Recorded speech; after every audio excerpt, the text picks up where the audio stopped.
ADGP MR അജിത്കുമാറിന്റെ ക്രമസമാധാന ചുമതലയിൽ നിന്ന് മാറ്റാത്ത മുഖ്യമന്ത്രിയുടെ നിലപാടിനെതിരെ CPI കടുപ്പിച്ചിരിക്കുകയാണ്. ഇപ്പോൾ കക്ഷി നേതാക്കളുടെ യോഗത്തിൽ CPI എതിർപ്പ് അറിയിച്ചു. അടിയന്തരമായി തീരുമാനമെടുത്തില്ല എങ്കിൽ പരസ്യ പ്രതിഷേധങ്ങളിലേക്ക് നീങ്ങാനാണ് ആലോചന. AK സ്റ്റെഫനും അമൽ തേനമ്പറമ്പിലും ഒപ്പം ചേരുന്നുണ്ട്. ആദ്യം അമൽ തേനമ്പറമ്പിലേക്ക്. അമൽ, സഭ ആരംഭിച്ചിരിക്കുകയാണ്. ഉപചാരങ്ങൾ, അന്തിമ ഉപചാരം അർപ്പിക്കുന്നു, ആദരാഞ്ജലികൾ രേഖപ്പെടുത്തുന്നു സ്പീക്കറും മുഖ്യമന്ത്രിയും. വിശദാംശങ്ങൾ പറയൂ. സ്പീക്കർ സംസാരിച്ചു കഴിഞ്ഞു. അതിനുശേഷം മുഖ്യമന്ത്രിയും സംസാരിച്ചു. ഇപ്പോൾ പ്രതിപക്ഷ നേതാവ് സംസാരിക്കുകയാണ്. വയനാട് ഉരുൾപൊട്ടലിൽ മരിച്ചവർക്ക് ആദരാഞ്ജലി അർപ്പിച്ച സഭ ഇന്ന് പിരിയും. അതിനുശേഷമായിരിക്കും പിന്നീട് 7-ാം തീയതി സഭ സമ്മേളിക്കുന്നത്.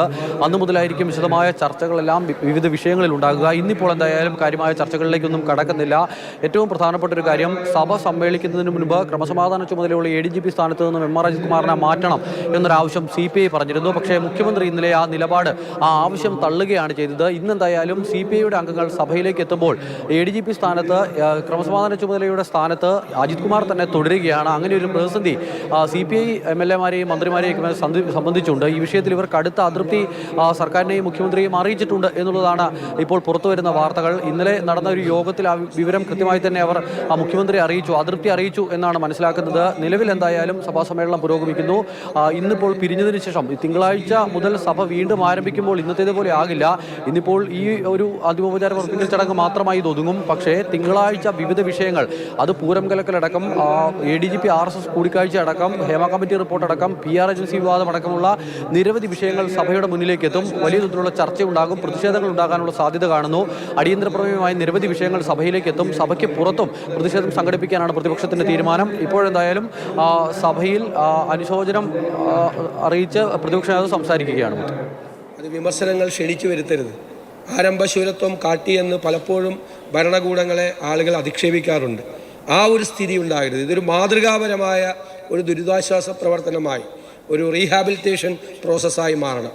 രാജ്യത്തിന് മുഴുവനുള്ള ഏറ്റവും മാതൃകാപരമായ ഒരു പ്രവൃത്തിയായി നമ്മളൊരു കമ്മ്യൂണിറ്റി ലിവിങ്ങിനെക്കുറിച്ചും ടൗൺഷിപ്പിനെക്കുറിച്ചും ഒക്കെയുള്ള വിശാലമായ ആലോചനകൾ നമ്മുടെ ഭാഗത്തുണ്ട്. അതെല്ലാം ഒരു ടൈം ഷെഡ്യൂൾ ഉണ്ടാക്കി സമയബന്ധിതമായി പൂർത്തിയാക്കാൻ നമുക്ക് കഴിയണം.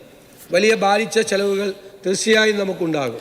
പൊതുസമൂഹത്തിൻ്റെ പിന്തുണയോടുകൂടിയാകണം നമുക്കത് നിർവഹിക്കപ്പെടേണ്ടത്.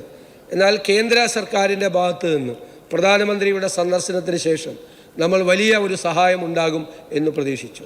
ദൗർഭാഗ്യകരമെന്ന് പറയട്ടെ, ഇതുവരെ ഒരു താൽക്കാലികമായ ഒരു അലോക്കേഷൻ പോലും, ഒരു സ്പെഷ്യൽ ഫിനാൻസ് പാക്കേജാണ് നമ്മൾ പ്രതീക്ഷിച്ചത്, താൽക്കാലികമായ ഒരു അലോക്കേഷൻ പോലും നമുക്കുണ്ടായില്ല എന്നുള്ളത് ദൗർഭാഗ്യകരമാണ് എന്ന് പറയാതെ പോകാൻ നമുക്ക് വയ്യ.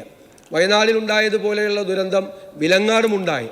ആ വിലങ്ങാട് ഒരു മനുഷ്യജീവൻ മാത്രമേ നഷ്ടപ്പെട്ടുള്ളൂ എന്നതുകൊണ്ടാണ് ശ്രദ്ധിക്കപ്പെടാതെ പോയത്. വലിയ ദുരന്തമാണ് അവിടെയും ഉണ്ടായത്.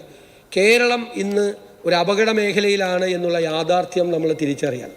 2021 195 രാജ്യങ്ങൾ ഒരുമിച്ച് ചേർന്ന് തയ്യാറാക്കിയ inter government panel on climate ചേഞ്ചിൻ്റെ റിപ്പോർട്ടും അതിനെ നാസ അനാലിസിസും ഈ സഭയിൽ അന്ന് ഞങ്ങൾ കൊണ്ടുവന്നതാണ്, പ്രതിപക്ഷം കൊണ്ടുവന്ന് നമ്മളിവിടെ ചർച്ച ചെയ്തതാണ്.